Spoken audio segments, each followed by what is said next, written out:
bom dia, Ana Carolina Trindade, bom dia, Marília Santos. Sejam muito bem-vindas no JTT Manhã com Dignidade. É um grande prazer recebê-las por aqui.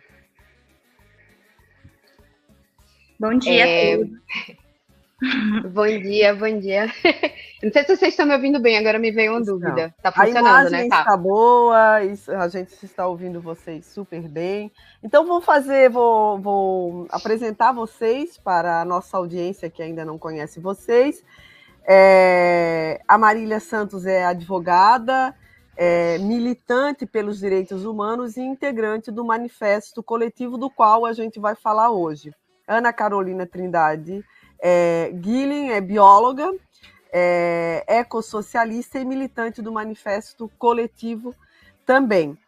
Então, eu queria começar essa entrevista perguntando para vocês, primeiro explicar, né? A gente vai falar aqui sobre emergência climática no Brasil, e eu queria começar essa entrevista perguntando para vocês, para que vocês falassem um pouco do que se trata esse manifesto coletivo, né? Quando ele começou, o que está acontecendo, o que é, né? Para vocês explicarem aqui para a nossa audiência, e aí vocês começam como vocês quiserem aí. Tá bom. Eu vou pegar a palavra agora. Então, o manifesto coletivo, ele é, inclusive o nome do grupo, eu acho que se confunde com o tipo de ação que a gente propõe, né? Que é essa coisa, a questão da manifestação coletiva. Mas ele, assim, em resumo, é um grupo de militância cidadã.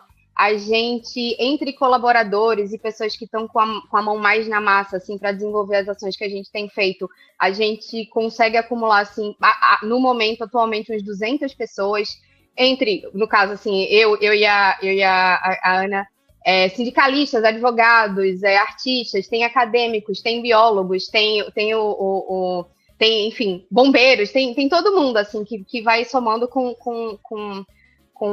o tipo de campanha que a gente está desenvolvendo no momento. Mas, assim, só para explicar um pouco qual é a origem, esse coletivo, ele inicialmente em 2022, era um grupo que estava inicialmente organizado em torno da campanha para deputado federal do professor Vladimir Safatli, né, que foi pelo pessoal de São Paulo, e ao fim do primeiro turno, o Safatli não foi eleito, tá, mas, assim, ao fim do primeiro turno, houve uma reunião interna, assim, um redesenho do que a gente poderia fazer, e a gente decidiu se juntar em coletivo e se organizar em torno de pautas que a gente entendia ser centrais para o que aconteceria dentro do governo Lula, né? Então, a gente começou em 2022, já no final do ano, com uma campanha que iniciamos em 2023, né? Que a gente titulou como Anistia Nunca Mais, e aí se confundiu, infelizmente, com aqueles ataques ao 8 de janeiro. Então, a gente passou o ano passado inteiro, tentando pautar com o público, com a sociedade, a necessidade de que houvesse o julgamento e a condenação, né, dos crimes cometidos pela gestão Bolsonaro na pandemia. À medida do tempo, a gente entendeu que a relutância estava muito grande em relação ao tema, então a gente entendeu que talvez fosse o momento de deixar para lá, pelo menos um pouco, esse tema da anistia e dos crimes da pandemia. E a gente passou, desde mais ou menos março, final de fevereiro, março, a gente está se reorganizando em torno dessa pesquisa, assim, do que envolveria uma pauta extremamente urgente para esse governo, né, que é a decretação da urgência climática. Então, a gente fez esse lançamento de um abaixo-assinado novo, né, que também é um manifesto coletivo, que como intitula o grupo, e estamos agora com aproximadamente 1.500 assinaturas já, e estamos começando esse processo dessa divulgação e dessa ação que envolve panfletagem, que envolve ação de rua. A gente espera que em todo o país, né? No momento, a gente é um grupo que está principalmente baseado em São Paulo, mas a gente tem conseguido capilarizar, tem uma presença já um pouco forte em Curitiba, no Rio de Janeiro. A gente está começando a conclamar pessoas para participar de onde elas estiverem, e por enquanto tem sido bom. Também estamos colhendo assinaturas, né? Se vocês entrarem no site do Abaixo Assinado, vocês já verem que já tem alguns nomes assim de peso que estão apoiando a gente. Então, assim, só para começar aí, se você tiver alguma dúvida. Tem, para Ana Carolina continuar falando, que eu entendi, então, tem o manifesto aí, tem essas assinaturas que estão sendo colhidas, né? mas tem um grupo de trabalho no que constitui, para além dessas assinaturas, dessa proposta de assinaturas para afirmar, por assim dizer, sim, temos uma emergência, que tem um grupo de trabalho, o que esse grupo de trabalho está fazendo, Ana Carolina? Oi. Então, o manifesto, o grupo, foi programado para as pessoas participarem, e são pessoas, como a Marília falou, são pessoas de diversas áreas que têm um propósito ali de reconhecimento da crise climática da qual estamos passando, e que tem aí a necessidade de militar com relação a esse tema central. Uhum. Então, é muito interessante trabalhar um grupo onde pessoas aleatórias que você nunca viu na vida e que tem ali a mesma militância, o mesmo objetivo, né? Uhum. Então, a gente acaba aprendendo a trabalhar coletivamente, né? O que é muito legal, a gente faz reuniões de 15 em 15 dias, a gente tem um grupo de WhatsApp e que a gente põe muitos materiais que estão relacionados a isso, né? Materiais, artigos e tudo que é importante aí e atual. E a gente esse grupo estuda todos esses materiais, e assim foi a partir disso que a gente elaborou o manifesto mesmo, a escrita do manifesto coletivamente. Cada pessoa contribuiu ali com um pedaço de texto, com ideias, com propostas. E isso é muito importante, né? Porque a gente também acaba tendo visões de diferentes áreas, né? Do direito, enfim, da área da saúde, e isso contribui e enriquece o material nosso. Uhum. Enquanto uma de vocês vai falando, se a outra puder colocar aqui no nosso chat algumas informações do tipo link para assinatura, alguma coisa que a gente possa estar divulgando aí embaixo na nossa tela, seria interessante, porque eu não tenho aqui no roteiro e acho que a Sofia Andrade também não tem. Vou perguntar para a Marília agora, questão nesse coletivo, já tem gente que está lá dentro do governo que faz parte desse coletivo?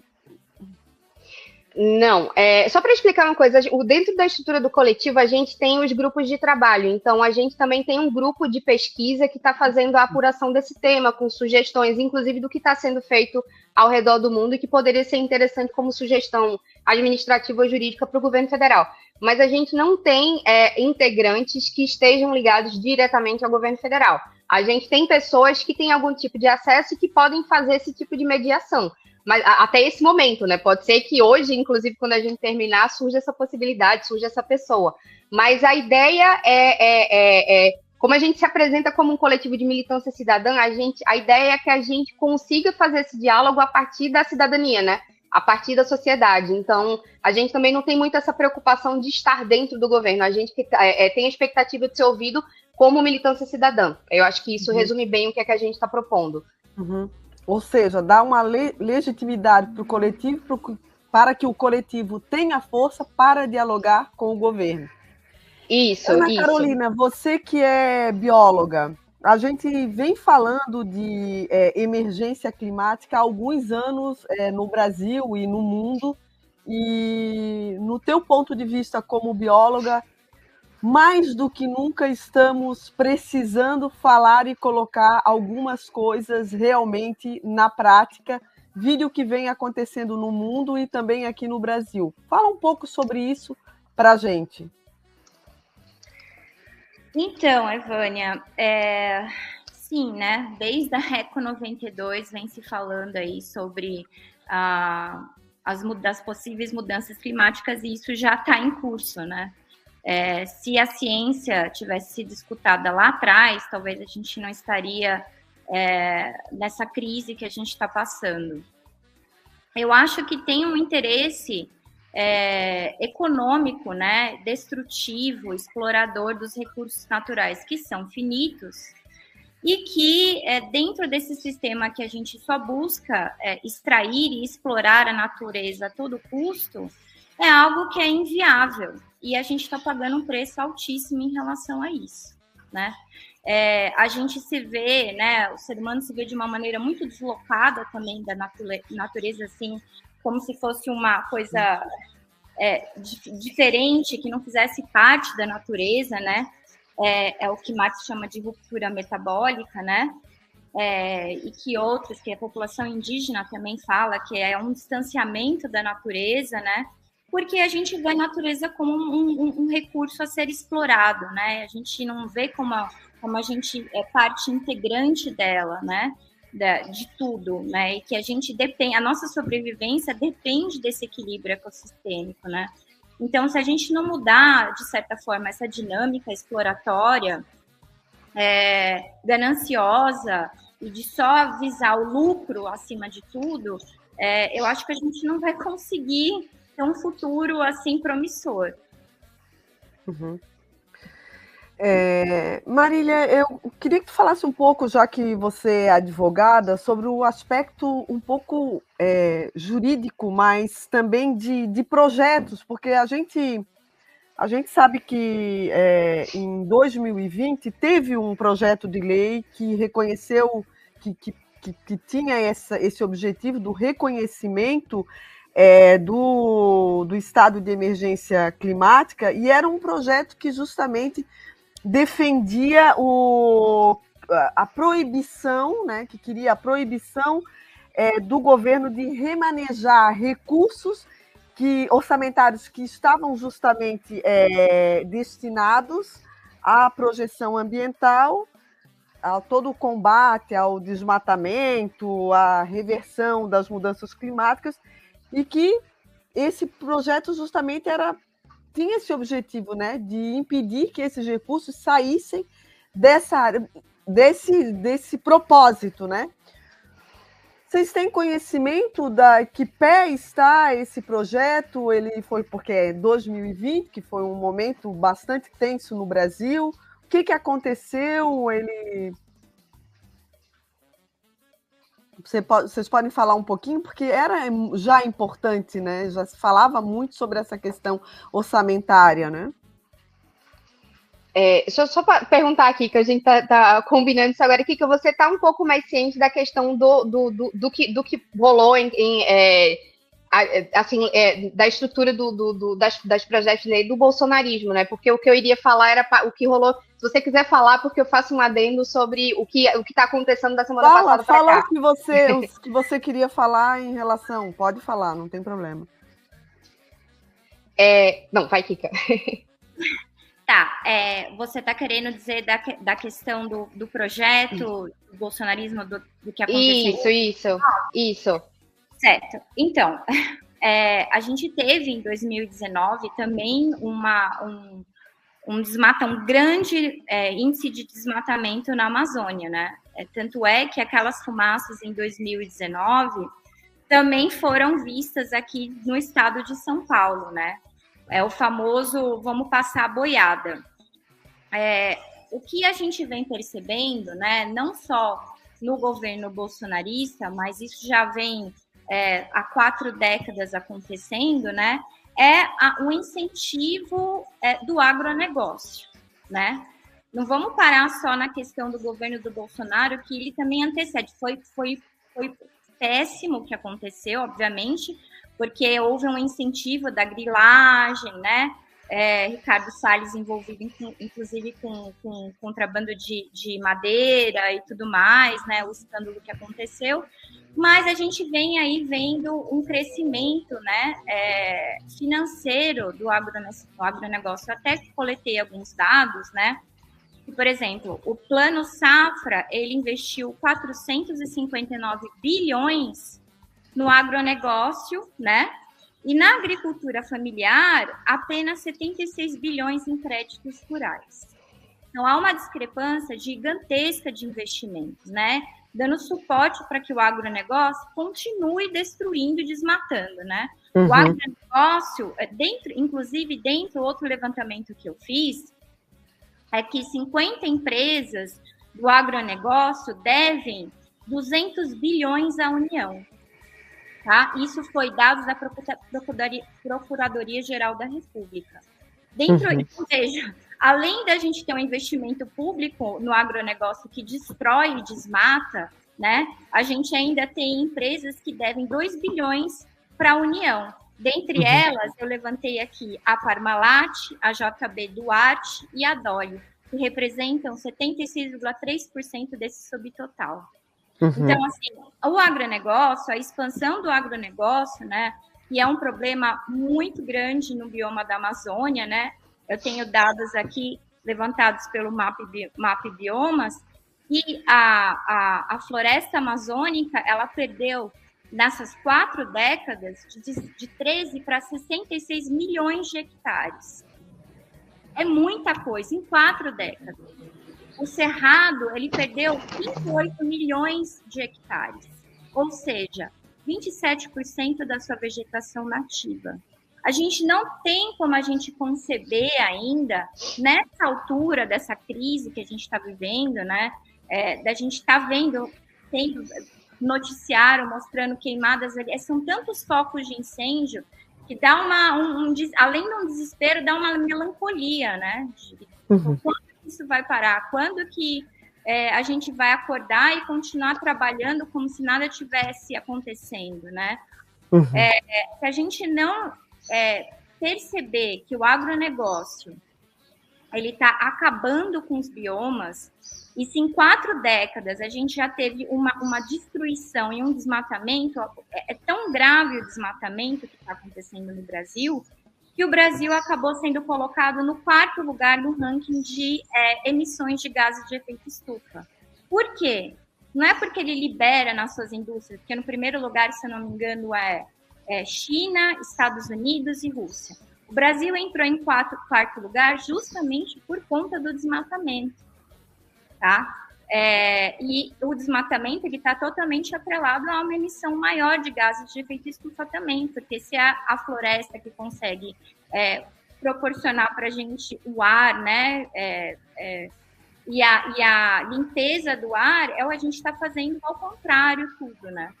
Então, é preciso ter um olhar muito crítico em relação ao agronegócio e quais são as políticas que vão ser feitas daqui para frente para cessar imediatamente o desmatamento dos nossos biomas em prol de commodities, de dinheiro e lucro para essas empresas, né, que estão acabando com todos os biomas. Como tu falas, né, Ana Carolina, não é só desesperador, é melancólico, né? E te escutando falar desses dados, a gente fica preocupado todos os dias, mas quando a gente escuta esses dados, realmente traz uma tristeza imensa e um desespero. Do lado de cá, eu acho que um desespero de uma impotência, né? Queria voltar para a questão do coletivo, né?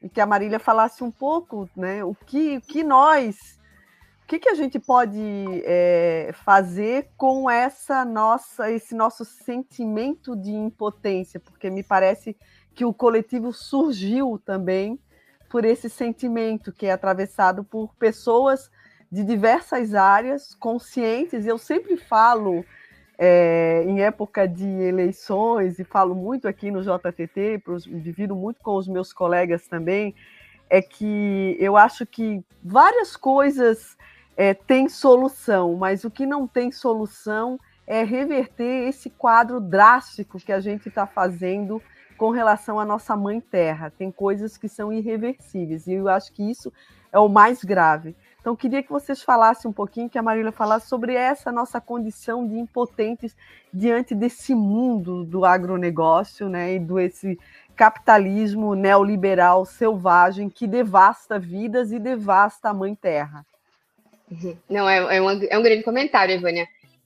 Eu acho que esse é justamente assim, uma coisa central, né, que surge meio que como uma demanda quase orgânica das pessoas que estão ligadas de qualquer maneira ao coletivo, porque ele surge por uma inquietação assim pela necessidade da imaginação política, né? A gente está numa situação que ela é catastrófica, eu acho que por todos os ângulos que a gente consegue identificar, E a gente não, a gente a gente está se recusando a ficar nessa posição de inércia e de se entregar a esse pensamento que ele é catastrófico.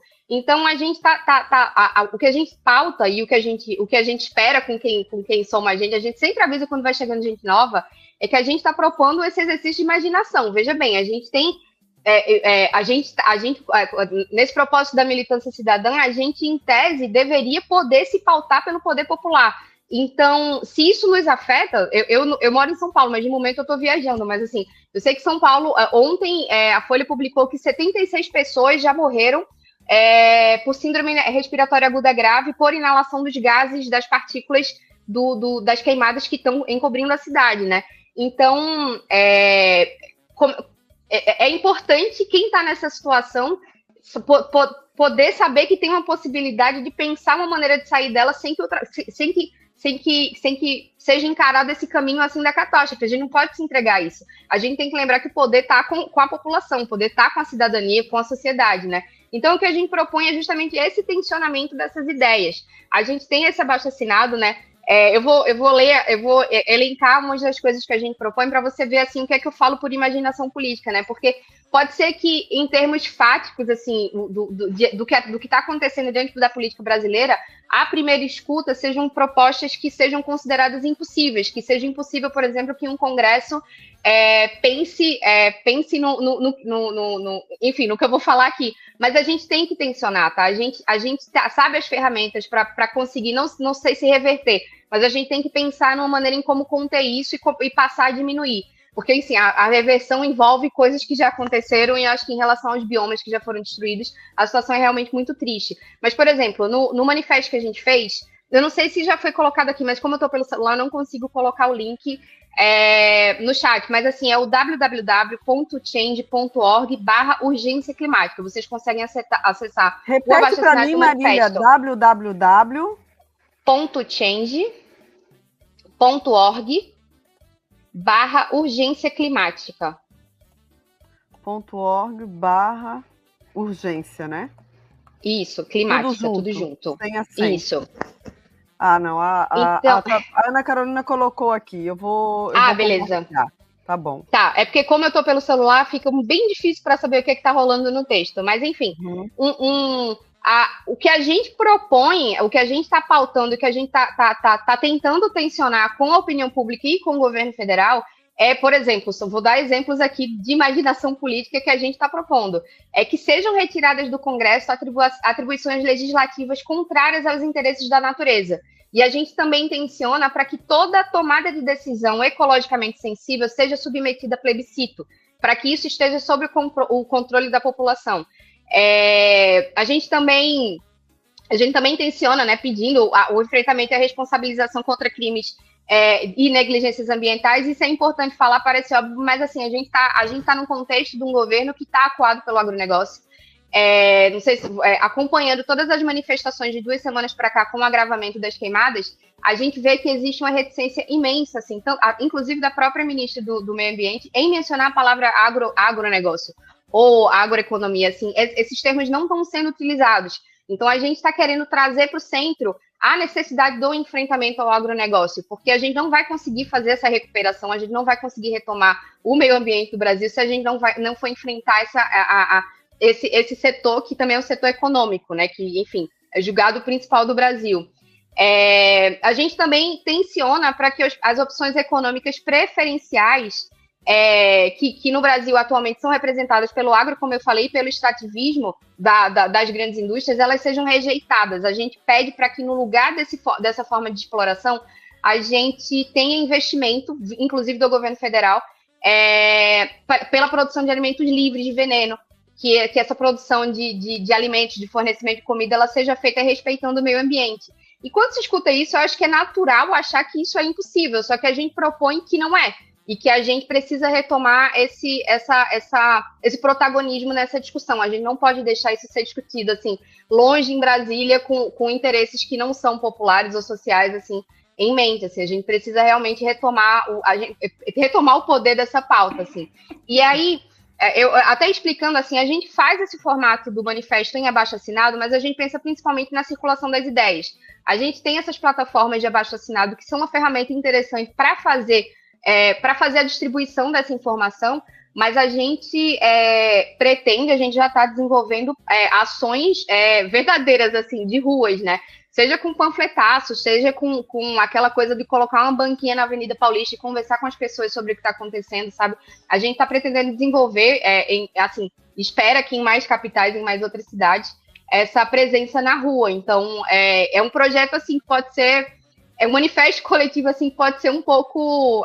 tem um plano maior, assim. Pode ser que a gente não consiga, mas eu acho que a ideia é que a gente vai tentar, sabe? Então é isso, assim, a gente tenta resgatar a possibilidade da imaginação política, que eu acho que isso é o mais importante nesse momento. Interessante.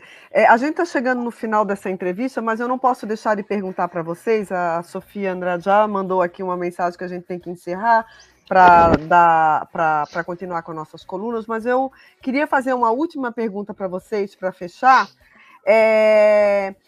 Como é que a gente pode, né, as pessoas que ouviram e que estão aí sabendo desse manifesto, que vão assinar, como é que elas têm como acessar, fazer parte do grupo, desse grupo de WhatsApp, participar da reunião? Como é que é o acesso ao coletivo? Eu acho que a maneira mais fácil nesse momento de explicar vai ser acessar o Instagram da gente. Eu vou falar justamente porque eu estou pelo celular, vai ser difícil para escrever, que é o www.instagram.com/manifesto coletivo, tudo junto. Deixa eu confirmar se é isso mesmo. E lá a gente vai ter manifesto.coletivo, instagram.com/manifesto.coletivo. Lá a gente vai ter aquele link, aquele famoso link na bio, que é o do Linktree. Então, você vai ter um grupo de WhatsApp lá listado no Linktree, vai ter o Blue Sky da gente, mas se sentirem que já dá para mandar mensagem pelo Instagram, pode mandar, que a gente vai responder. Mas, assim, lá no Linktree tem várias formas de entrar em contato com a gente. Muito bem. Então, eu acho que é isso. Eu agradeço muito a fala de vocês, Ana Carolina e Marília. E acho que a gente teria várias outras perguntas aqui, mas vamos falar sobre esse assunto, vamos voltar aqui, vou dar uma olhada também lá no Instagram de vocês e a gente vai estar divulgando aqui também. Muito obrigada e sejam sempre bem-vindas aqui no JTT. Muito obrigada, Ivânia. Até uma próxima, talvez, então. Com certeza, até uma próxima. Vamos nos dando notícia do coletivo.